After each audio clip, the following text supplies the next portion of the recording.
The Bucks signed an old vet and then they won a ring. The Lakers are hoping for the exact same thing. Maybe that's why they picked up Carmelo Anthony, right? LeBron, Carmelo, finally NBA teammates. They'll be the first pair of teammates to enter the season in the top 10 of the NBA's all-time scoring list since Wilt Chamberlain and Jerry West in 1972 and 73. They were first and fourth, respectively, wound up reaching the finals during Wilt's final NBA season. So many storylines with Melo and LeBron, right? Both were taken in the 03 NBA draft, first and third, respectively. Of course, LeBron came out of high school. Melo was a revelation at Syracuse after winning a title his freshman year. Since their pro debuts, they faced off against each other 46 times, including playoffs, and LeBron holds the lead with 30 wins, but both have performed pretty well. They average over 20 points per game against each other. And while this is the first time they will be NBA teammates, of course, they've played with each other before. They were teammates in the Olympics in 2008 and 2012 when they took home gold for Team USA each time. But not Banana Boat Brothers. Here's Melo. No. New on SportsCenter, him speaking about the Lakers. Timing is everything. I mean, for years we've always laughed about it and spoke about it, what it would be like. We had a little bit of, experience with the USA basketball and playing together, but that's totally different than in a situation like this. But we've always talked about it, laughed and joked about it. But I thought and he thought at this moment now, everything comes back full circle for us, and I think the time is now for us to be on the same team. It couldn't have came at a better time. You're 37. LeBron's going to turn 37 in December. We don't care. Dwight's up there. Trevor's up there. Mark Gasol's up there. Don't care. We make our own narrative. Different time, different game, different style of game. More resources than guys had years ago when we first came into the game. I think just the concept and the seriousness behind taking care of yourself, like we really understand what that means from a holistic standpoint. The mind, body, and soul. Like we are there at that point of our career where, we understand the importance of what it means to take care of your body, what it means to take care of your mind. In this situation. So just a reminder what the storyline around this Lakers team is going to be all year, that they're kind of old. With the addition of Melo, the Lakers now have 5 players that are aged 35 or older. The Lakers have never rostered more than 3 35-year-olds. They also have 5 players signed that have 8 or more All-Star selections. According to Elias, no team in NBA history has had 5 8-time All-Stars appear for them in a season. I'm Rachel Nichols, back here with our big-timers, Mr. Kendrick Perkins, Ms. Monica McNutt, and we got to talk about one of the biggest stories of the offseason, the revamped LA Lakers. One of the most notable acquisitions was, of course, the signing of Carmelo Anthony. He is expected to be introduced in a press conference later today. So, Kendrick, what do you think Melo's impact with the Lakers will be, joining LeBron, AD, and Russell Westbrook as well? It's going to be everything, for the simple fact that Melo has found himself, meaning his new role. He understands that he's not a franchise guy no more. We saw that in Portland. He's going to be to the Lakers what they expected Kyle Kuzma to be. And that's a guy to come in off the bench and give them 15 to 16 points a night, or even more if he gets hot, which we know Melo could do, because Melo is a hooper. You could drop him off anywhere in America, he's going to get buckets. He's going to get buckets probably till he's the age of 65. Okay, well, there's Melo then, but Monica, there's the whole roster. So how do you see all the pieces fitting together? Look at that face. That face is not a happy face. I agree that Melo understands his role. He's going to understand the assignment, okay?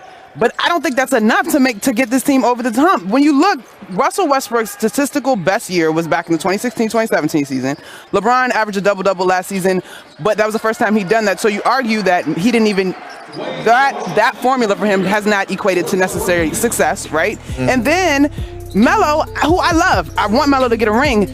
The durability of this team continues to be a question, especially when your young stud who's supposed to lead the way has never played an 82-game season. Now, he did get to 75 3 times, but still, Perk, I think Melo's going to be great, but I don't know that impact is going to be get this team over the hump. They got a few more humps to clear that have nothing to do with Melo in my mind. Well, look, one thing about it is that all this team has to do is get to the playoffs. Perk, I don't know. Let me tell you why. Sit back and just listen for a second, Monica. I know you have concerns, let me listen. But I don't. Because here's why. One thing we know, when you get a group of guys like this, right, that know that they want to accomplish winning the championship. Like, I was on the 2010 Boston Celtics. Well, we pretty much had an old team.